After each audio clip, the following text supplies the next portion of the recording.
Nako ate, inggit ka lang. Kasi ako yung binibigyan ng malaking offer. At biruin mo, pinapasok ko sa company nila.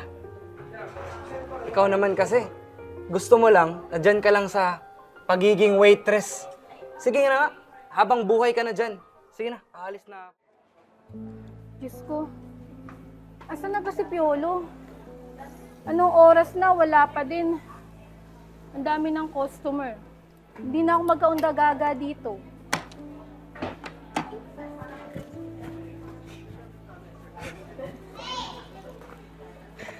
Ate Nicole, pasensya ka na at nalate ako. Nalate din kasi yung kapalitan ko sa library. Sinabi ko naman kasi sa'yo, di ba, na tumigil ka na sa pag-part-time dyan sa library ng school mo. Tsaka okay naman yung sahod mo dito, di ba? Ay, Ate Nicole, alam mo na, kailangan ko kasi ng pangpatustos sa pag-aaral. Ay siya. Sige na, ibaba mo na yung bag mo at tulungan mo na ako dito. Sige po.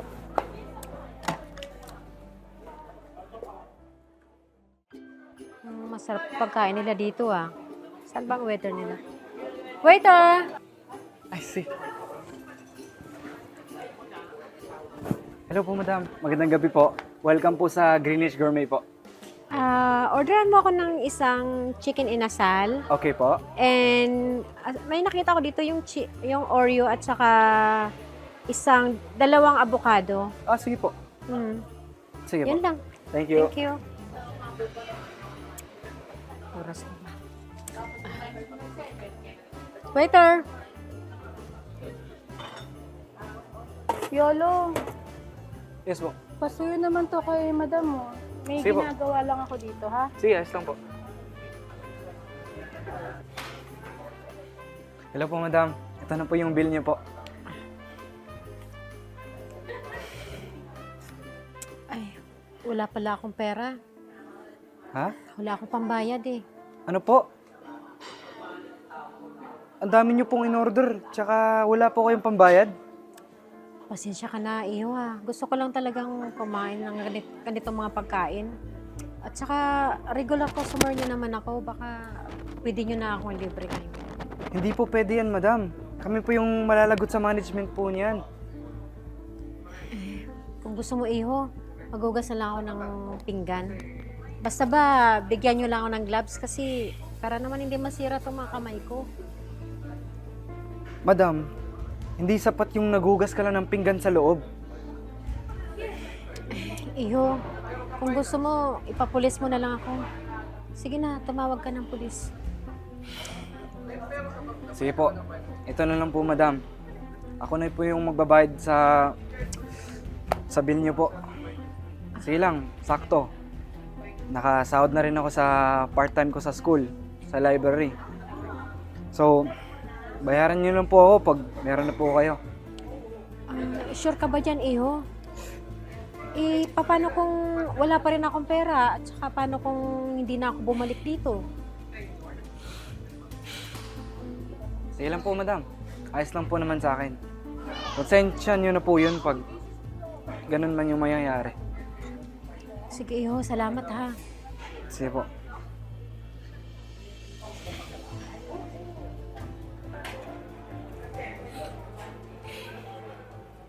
Oh, ba't nakasimangot ka? Asan yung bayad ni ma'am? Paano ba yan, ate? Ang dami-daming in-order. Wala naman akong pera, pambayad. Eto, ako na lang yung magbabayad para sa kanya. Ang yaman-yaman ng itsura. Wala naman palang pera. Hayaan mo na, huwag ka nang malungkot dyan. Ako nang bahala sa amo natin. Mabait naman yun eh. O siya, tago mo na yung pera mo. Sigurado ka ba, ate? Oo. Thank you po, ate.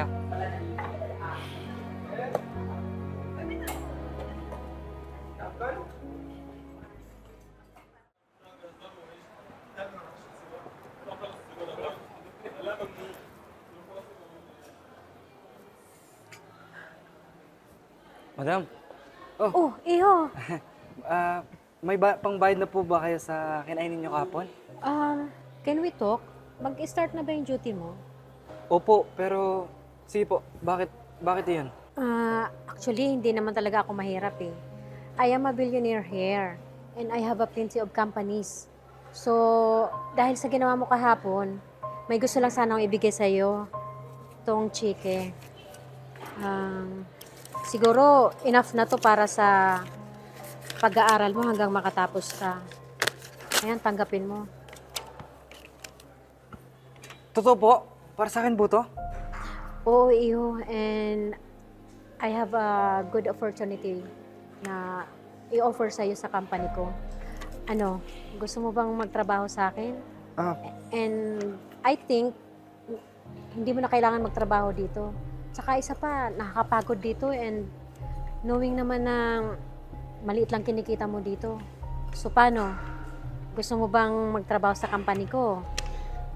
sige po, pag-isipan ko po. O sige ha, hihintayin kita dito in 10 minutes. Sige po. Sige.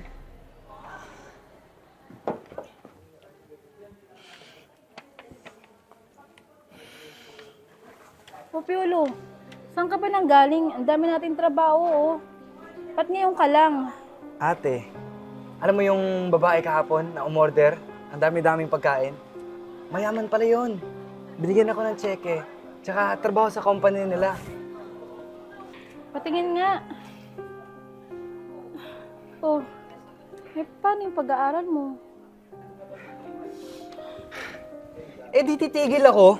Alam mo ate, tingnan mo to. Ang laki ng halaga to. Hindi ko na kailangan mag-aral. Alam mo ba, yung mga tao, nangangarap lang para makuha tong mga ganitong bagay. Tsaka ako, ito na nga oh, blessing na yung lumalapit sa akin. Eh, hindi ko pa tatanggapin. Sigurado ka ba dyan? Pero pa yung pag-aaral mo. Alam mo ba kung gaano ka-importante ang pag-aaral, Piolo?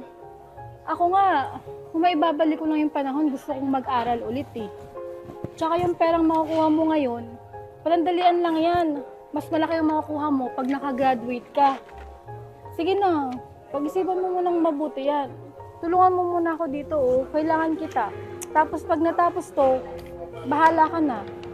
Basta, magpaalam ka ng maayos, ha? Ay nako ate, inggit ka lang. Kasi ako yung binibigyan ng malaking offer. At biruin mo, pinapasok ko sa company nila. Ikaw naman kasi, gusto mo lang, na dyan ka lang sa pagiging waitress. Sige na nga, habang buhay ka na dyan. Sige na, aalis na ako. Aba, bastos tong batang to, ah. Sige Mari, may kausap lang ako dito. Sige, mami. Hello po ma'am. Pwede pong makayo po. Oo, halika. Oh, paano? Nakapag-desisyon ka na ba? Opo madam, nakapag-desisyon na po ako. Tara na po sa company niyo po. Alam mo, Iho, naisip ko, ang bata-bata mo pa eh, ang bilis mong masilaw sa pera. Hindi mo ba naisip na malaki ang naitulong sa'yo ng restaurant na to? Saka, yung pag-aaral mo, bakit mo pababayaan? Alam mo, lahat ng bagay, dapat dinadaan yan sa hirap, hindi yung madalian. Mabilis kang babagsak yan. Madam, pero Pasensya ka na, Iho. Nagbago na ang isip ko. Sige na, mauna na ako sa'yo. madam, tek. O ano, nga. Masyado kasi nagpasilaw sa pera eh. Salamat ka, hindi ko pa sinabi sa amo natin. O eto, i-deliver mo na yan. Nandiyan na din yung address, ha? Ate, pasensya ka na.